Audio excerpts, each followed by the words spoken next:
मुख्यमंत्री शिवराज सिंह चौहान सीहोर जिले के बाढ़ग्रस्त इलाके सोमलवाड़ा से शाहनगंज के बाढ़ आपदा शिविर में पहुंचे और क्षेत्र का दौरा कर मुख्यमंत्री ने कहा कि मैंने जब मुख्यमंत्री पद की शपथ ली तो कोविड-19 का संकट आ गया था। उसके बाद ही प्रदेश में बाढ़ का संकट आ गया। परमात्मा को यह लगा कि संकट आने वाला है, इसलिए हमारी सरकार बनी जिससे जनता की बेहतर से बेहतर सेवा हो सके। हमने दिन और रात एक करके कंट्रोल रूम बनाकर प्रदेश में बाढ़ की स्थिति पर नजर रखी। अधिकारी, जनप्रतिनिधि और राष्ट्रीय स्वयंसेवक संघ के स्वयंसेवक राहत कार्य में डट गए। नर्मदा मैया की कृपा से जो लोग फंस गए थे उन्हें हमने सफलतापूर्वक बाहर निकाल लिया।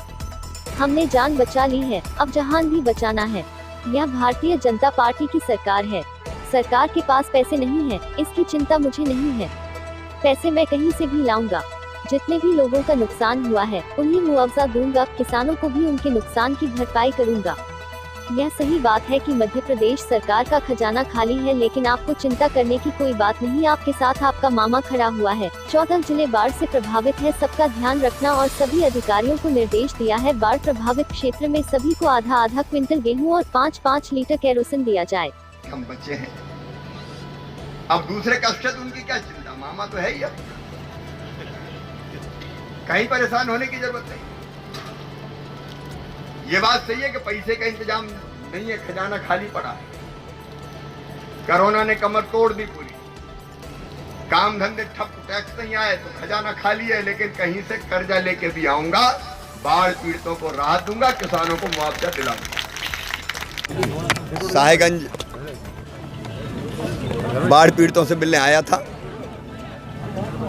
इस क्षेत्र के अनेकों गांव सोमलवाड़ा, बमोरी, देहरी, कुसुमखेड़ा, नांदेड़, नारायणपुर, जनमासा, तिल्लोट, नारायणपुर जैसे से लेके यहाँ तक की जो हमारी पट्टी है, चाहे वो सरदार नगर हो, हथनौरा हो, सुरानिया हो, बाढ़ के कारण नुकसान हुआ है, क्षति पहुंची है। लोग तो हमने सुरक्षित निकाल लिए, लेकिन फसलें भी खराब हुई है किनारों की। जान का नुकसान नहीं हुआ, लेकिन सामान तो बर्बाद हुआ है। मुझे आश्चर्य होता है कि कांग्रेस के लोग कह रहे हैं कि मुख्यमंत्री बाढ़ टूरिज्म कर रहा है, बाढ़ पर्यटन कर रहा है। जो लोग कभी घरों से नहीं निकले संकट में, वो फूहड़ आरोप लगाने की बात कर रहे हैं। लेकिन हम तो जनता से जुड़े हैं, जनता ही अपनी जिंदगी है, इसलिए अपनी आंखों से यथासंभव उनकी तकलीफ देख रहे हैं। और हम लोगों ने तय किया है, आर्थिक संकट के बीच भी राहत तो देंगे हम। और इसलिए चाहे वो मकानों का नुकसान हो, सामान खराब हुआ, उसकी भी राहत राशि दी जाएगी। घर अगर कच्चे हैं और जर्जर हो गए, टूट गए, तो उनका भी पैसा दिया जाएगा। मवेशी अगर बह गए तो उनका भी देंगे। फसलें अगर खराब हुई है तो एक तो फसल बीमा योजना और दूसरे आरबीसी का, दोनों मिला के उस नुकसान की भरपाई कर देंगे। कष्ट के समय जाके देखना, जनता से मिल भी लें, आंखों से देख भी लें, और उससे प्रशासन भी सजग और सचेत होता है। तात्कालिक तौर पर जिन घरों में पानी घुसा, राहत शिविर में तो कई जगह रह रहे हैं, लेकिन मुझे आश्चर्य होता है कि कांग्रेस के लोग कह रहे हैं कि मुख्यमंत्री बाढ़ टूरिज्म कर रहा है, बाढ़ पर्यटन कर रहा है। जो लोग कभी घरों से नहीं निकले संकट में, वो फूहड़ आरोप लगाने की बात कर रहे हैं। लेकिन हम तो जनता से जुड़े हैं, जनता ही अपनी जिंदगी है, इसलिए अपनी आंखों से यथासंभव उनकी तकलीफ देख रहे हैं। और हम लोगों ने तय किया है, आर्थिक संकट के बीच भी राहत तो देंगे हम। और इसलिए चाहे वो मकानों का नुकसान हो, सामान खराब हुआ, उसकी भी राहत राशि दी जाएगी। घर अगर कच्चे हैं और जर्जर हो गए, टूट गए, तो उनका भी पैसा दिया जाएगा। मवेशी अगर बह गए तो उनका भी देंगे। फसलें अगर खराब हुई है तो एक तो फसल बीमा योजना और दूसरे आरबीसी का, दोनों मिला के उस नुकसान की भरपाई कर देंगे। कष्ट के समय जाके देखना, जनता से मिल भी लें, आंखों से देख भी लें, और उससे प्रशासन भी सजग और सचेत होता है।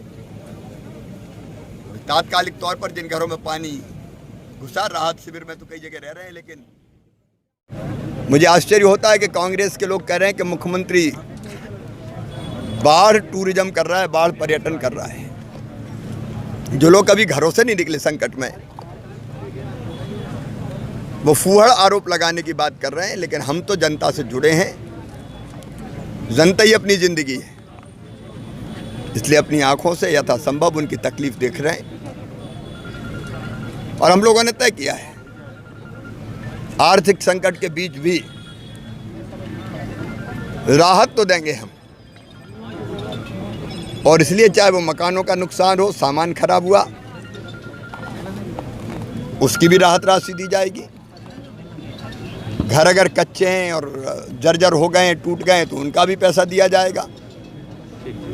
मवेशी अगर बह गए तो उनका भी देंगे। फसलें अगर खराब हुई है तो एक तो फसल बीमा योजना और दूसरे आरबीसी का, दोनों मिला के उस नुकसान की भरपाई कर देंगे। कष्ट के समय जाके देखना, जनता से मिल भी लें, आंखों से देख भी लें, और उससे प्रशासन भी सजग और सचेत होता है। तात्कालिक तौर पर जिन घरों में पानी घुसा, राहत शिविर में तो कई जगह रह रहे हैं, लेकिन मुझे आश्चर्य होता है कि कांग्रेस के लोग कह रहे हैं कि मुख्यमंत्री बाढ़ टूरिज्म कर रहा है, बाढ़ पर्यटन कर रहा है। जो लोग कभी घरों से नहीं निकले संकट में, वो फूहड़ आरोप लगाने की बात कर रहे हैं, लेकिन हम तो जनता से जुड़े हैं। जनता ही अपनी जिंदगी है, इसलिए अपनी आंखों से यथासंभव उनकी तकलीफ देख रहे हैं। और हम लोगों ने तय किया है, आर्थिक संकट के बीच भी राहत तो देंगे हम, और इसलिए चाहे वो मकानों का नुकसान हो, सामान खराब हुआ, उसकी भी राहत राशि दी जाएगी। घर अगर कच्चे हैं और जर्जर हो गए हैं, टूट गए हैं, तो उनका भी पैसा दिया जाएगा। मवेशी अगर बह गए तो उनका भी देंगे। फसलें अगर खराब हुई है तो एक तो फसल बीमा योजना और दूसरे आरबीसी का, दोनों मिला के उस नुकसान की भरपाई कर देंगे। कष्ट के समय जाके देखना, जनता से मिल भी लें, आंखों से देख भी लें, और उससे प्रशासन भी सजग और सचेत होता है। तात्कालिक तौर पर जिन घरों में पानी घुसा, राहत शिविर में तो कई जगह रह रहे हैं, लेकिन